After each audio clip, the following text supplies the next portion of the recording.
Welcome to This Explainer. As a fundamental equity analyst, I look at hundreds of balance sheets. But today, we are tearing into a truly fascinating clinical stage biotech company called Dyne Therapeutics.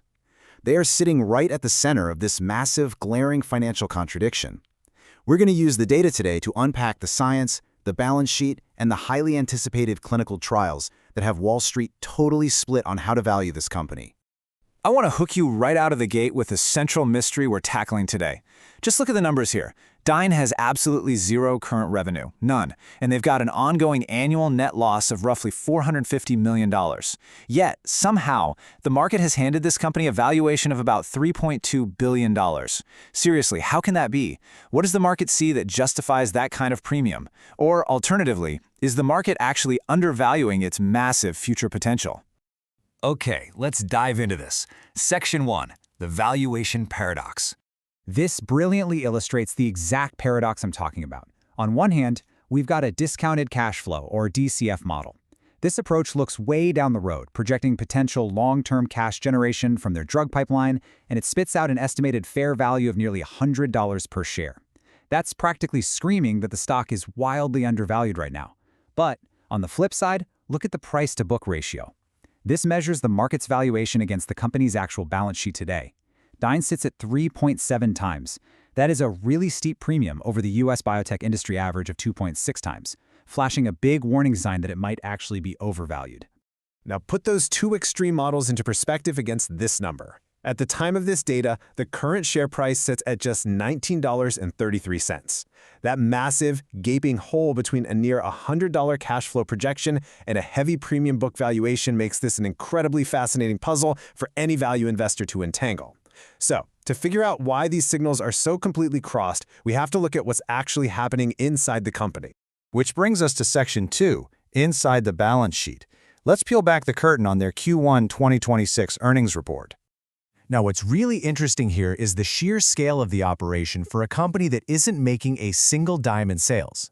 In just 3 months, they burned through nearly $101 million purely on research and development. That drove a steep net loss of over $120 million for the quarter. But, and this is a massive but, look at that bottom line. They are sitting on an absolute mountain of cash and securities, $972.2 million. So yeah, they are burning cash incredibly fast, but they've got a massive war chest to sustain. And that near billion-dollar cash pile, it gives the company a vital runway. According to their financial reports, this secures their operations all the way into the first quarter of 2028. You know what that means? They don't have an immediate need to dilute current shareholders by raising more money. They actually have the time and the capital to see their major scientific programs all the way through to some really critical data readouts. So let's move to Section 3, the DMD catalyst, and see exactly what they're spending all that cash on. Let's quickly translate the medical jargon here. DMD is a truly devastating progressive disease. It's an inherited disorder where the body simply cannot produce a protein called dystrophin. Think of dystrophin like a shock absorber for your muscle fibers. Without it, muscles suffer severe damage and a total loss of function over time. This disease primarily affects young boys, with about 28,000 people living with it right now across the US and Europe. It is a severe, and I mean severe, unmet medical need. To combat this, Dyne is pushing forward with their lead drug candidate, Zero-Studierson, also known as DYN-251. The way it works is it's designed to actually enable the body to produce near full-length dystrophin in patients who are amenable to something called exon 51 skipping. And the reason Wall Street is paying such close attention to this, it's the clinical efficacy. Their phase 1/2 DELIVER trial has shown some extremely positive data, not just that it's safe, but that it's actually restoring muscle function and dystrophin production. It's a huge deal. And because that early data is so promising, their timeline is moving incredibly fast. Dyne aligned with the FDA and targeted Q2 of 2026 for a biologics license application submission seeking accelerated approval. At the exact same time, they're launching a global phase 3 confirmatory trial. If the FDA grants priority review, we are literally looking at a potential US market launch as early as the first quarter of 2027. That is the kind of catalyst that could rapidly flip the financial reality of this company overnight. But Dyne isn't just a one-drug company. Let's head into Section 4, Breakthroughs in DM1. Their second major pipeline drug targets a completely different but highly burdensome neuromuscular disease called myotonic dystrophy type 1, or DM1. At its core, this is a multisystemic RNA problem. Abnormally long RNA molecules form these toxic clumps inside the cells. And it doesn't just wreck skeletal and cardiac muscles, causing weakness and an inability to relax them. It severely impacts the brain, too. Patients suffer from debilitating cognitive fatigue, sleep dysregulation, extreme daytime sleepiness. It just drastically impacts their ability to live independently. Which makes this quote from Dyne's Chief Medical Officer, Dr. Douglas Kerr, so incredible. He was discussing the trial results for their DM1 therapy and said, these patients are getting stronger, less fatigued, faster, able to think more clearly. That right there, that is the profound, real-world functional gain you pray to see in a clinical trial. They aren't just tweaking some invisible lab biomarker, they are literally reversing elements of the disease burden for these patients.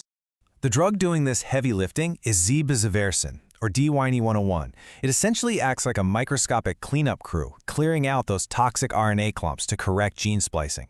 Based on those positive early results, they've kicked off a global phase 3 trial called Harmonia. And the brilliant part is how they're testing it. Instead of just doing standard lab tests, they're using real-world functional metrics. Specifically, the 5-time sit-to-stand test. They're objectively measuring how fast a patient can physically stand up from a chair and sit back down, proving the drug impacts actual, everyday activities. Let's look at the timeline here, because this builds a massive second runway for the company. We've got the expansion enrollment finishing up in mid-2026. That leads straight into a massive key data readout expected in Q1 of 2027. If those results hold up, they are aiming for a BLA submission by Q3 of 2027, teeing up a potential US launch in the first quarter of 2028. And if you're paying attention, that perfectly aligns with when their current cash runway runs out. All right, bringing it all together in Section 5, the risk versus reward. As an equity analyst, here is the crucial takeaway. We have two potentially life-changing therapies hurtling toward FDA approval, backed by $1 billion in cash. But we also have a company burning hundreds of millions a year with zero revenue right now. So observers absolutely need to watch 3 objective milestones. Number 1, does the FDA actually accept the BLA submission for the DMD drug in 2026? Number 2, do the phase 3 clinical data readouts in 2027 actually confirm those early positive signs for the DM1 drug?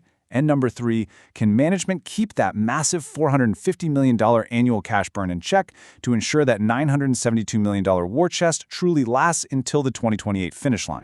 Which brings us right back to the beginning, to our original paradox. The cash flow model sees a nearly $100 stock based on the massive market potential of these two drugs. But the book value model sees a stock trading at a high premium today for a company still operating deeply in the red. So, as we wrap up this explainer, I want to leave you with this provocative thought. When you're looking at a pre-revenue biotech sitting on the absolute cutting edge of genetic medicine, which signal do you trust more? The premium you pay today or the potential cash flow of tomorrow? Thanks for joining me on this deep dive. Take this data, keep investigating on your own, and I'll catch you on the next explainer.